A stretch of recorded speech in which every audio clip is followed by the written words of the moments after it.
Hi, have you ever thought about achieving financial independence? What it really means to achieve it? Or maybe you're interested in retiring early, but you're not sure how. Well, knowledge is key. And there's a lot of books out there and a lot of information on how to achieve it, how to invest, what to do with your money. But not all of it is great information. Welcome to Real Fi Talk, where we talk about the ups and downs of financial independence. In today's episode, I'm going to talk about my favorite books, the ones you should read, and the books maybe you should skip. I've read over 25 books over the last 5 years on my financial independence journey, and I'm hoping I can save you some time. Let's jump in. The books I'm going to recommend you read or skip are being filtered through the lens of learning how to become financially independent, how to retire early, or how to invest your money wisely. The books I recommend you skip are not bad books, but they just didn't connect with me. They were either focused on a different age range, had a financial philosophy that was hard to follow, or were just less engaging to read. I'm going to alternate between books I would skip and books I would highly recommend you read. We'll review 10 books in total with a couple bonus books at the end. Please remember to like and subscribe below if you like this type of comment. And please watch the video all the way to the end. It helps the channel grow. Okay, let's get started. Susie Orman's book, The Ultimate Retirement Guide for 50 Plus. I would recommend skipping this book unless you need a lot of encouragement and a lot of hand-holding. To start, this book really targets a traditional retirement age, maybe someone closer to 65. I'm in my mid-40s. I think anyone in the 30s, 40s, or 50s, you may or may not get any value from this book. Secondly, this book really relies on fear-based rules instead of modern analytical approaches. She often cites a $5 million rule for retirement, having kind of cushions on top of cushions. Not the most data-based book. And like I mentioned, it really ignores modern portfolio, data-driven research for younger retirees. It's probably not for you. The next book, though, I really like. So this is The Simple Path to Wealth by J.L. Collins. This is kind of the go-to manual for early retirement. This book really focuses on simple index fund investing to build massive wealth. Two, it really frames financial independence as achieving freedom and time freedom, really. And lastly, it empowers readers to avoid debt and build life-changing habits. So, fantastic book. I really like this book. You've probably heard J.L. Collins before. VTSAX and Chill. That's his method. It works really well for him. And lastly, he wrote this for his daughter, so it's going to be good advice.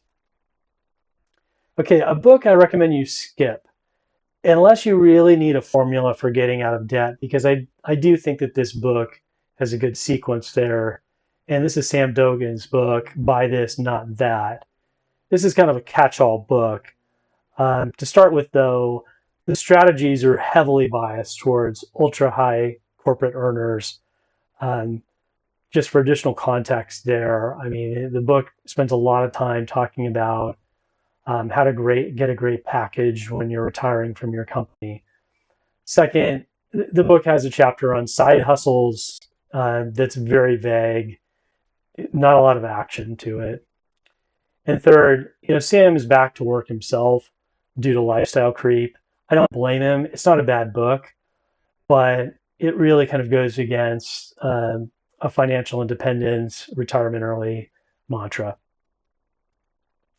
Now, a book I would recommend reading is The Psychology of Money by Morgan Housel. And this is really finance through the lens of personal stories.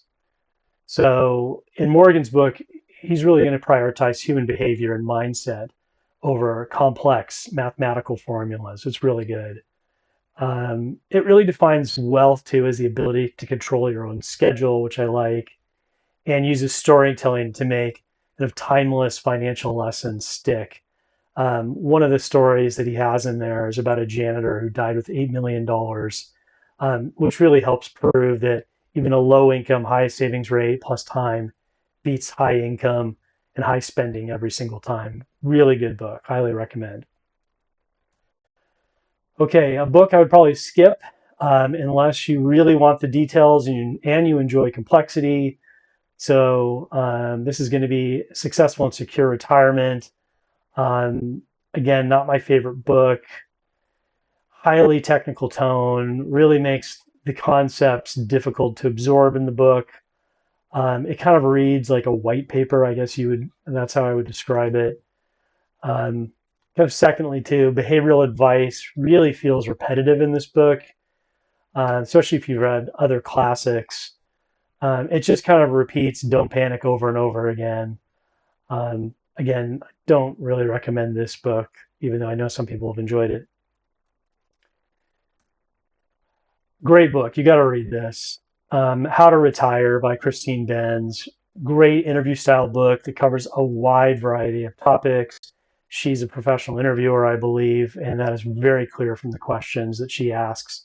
Every chapter has a different expert. And so what happens is you get this great integration of expert voices covering anything from money to health to purpose to retirement, you name it. And it's a really good book for any age, I would say. Second, it really provides practical steps for tax efficient withdrawals, teaches you what to do with healthcare, answers questions maybe you hadn't even thought of around healthcare. Highly recommend it. And last, it really shifts the focus from kind of mindless savings to living well now. It's a really good balance, not being overly frugal. Again, highly recommend this book. A book I would skip, the Retirement Planning Guidebook by Wade Pfau. Look, Wade's a great writer, great guy. I just couldn't get into this book. Unless you really want safety articulated in academic research, that's what this book kind of is to me. Again, really strong academic tone. It really favors those who want safety first models over high growth. And it really focuses on a rigid academic research rather than kind of flexible life strategies. Again, not for me. It is for some people, though. Okay, this is a new book that came out, I think, towards the end of 2025, and I highly recommend it. Tax Planning to and Through Early Retirement by, I think it's Cody Garrett and Sean Mullaney. Really great book. And if you really want to understand tax planning without being a CPA, this is the book for you. To start with, this book busts kind of common tax myths to prevent expensive retirement mistakes. Things like the widow's tax and tax torpedoes. It covers those concepts in the book and really encourages you not to be fearful of those. Second, it really offers clear moves for Roth conversions and asset allocation and when is the right time to make those. And third, I would say really solutions for complex financial independence issues like variable income over time and healthcare costs. Just a really great book. It goes into a lot of detail about managing modified adjusted gross income and helping you weigh whether or not you should focus on that or not to get tax credits. Okay, this might be heresy, but a book I think you can skip unless you're just a super fan of the 4% rule would be A Richer Retirement by Bill Bengen. Bill is famous for creating the 4% rule or 4% rule of thumb. Again, it's not a bad book. A lot of people like it. For me, though, there's a lot of jargon. He throws out this term safe max a lot. There's a lot of complex math. It's actually confusing, and it's difficult to kind of follow his argument. He's got so many charts in the book.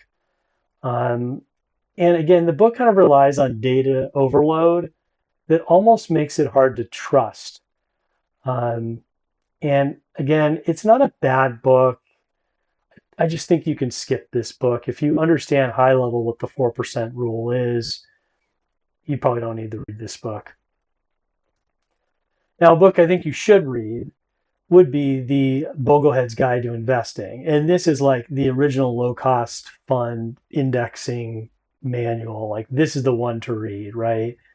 promotes low-cost index funds as a foundation for success, teaches investors to ignore market noise and to avoid high-fee traps, and really offers a simple, powerful portfolio building strategy for everyone. This is like a go-to. I think I read this book maybe 10 years ago. I really like it. I go to it. I think I've got 24 pages that I've bookmarked in it. And before I knew anything about financial independence or FIRE or retirement early, this is the book that I was directed to and really helped shape the way I think about financial independence and my financial philosophies. So just a huge community of followers behind this too. So there's always people talking about the concepts. 2 bonus books. So if you want to really understand the tools in your investment toolbox, 2 books I would highly recommend. So this is like the Dummy's Guide to Investing in ETFs and the Dummy's Guide to Investing in Bonds. This is by Wiley, I believe. If other books are kind of the map, these are the wrench and hammer for your finances. And the books really simplify how bonds and ETFs work for a DIY investor. I got these in the library, read them, very good, very helpful. Really helped me to understand what an ETF was and really understand how bonds work, which can be quite complex. So that's my list. Hopefully you enjoyed it. Let me know if you agree or disagree below in the comments. And again, remember to like and subscribe if you want to hear more content like this. Have a great day.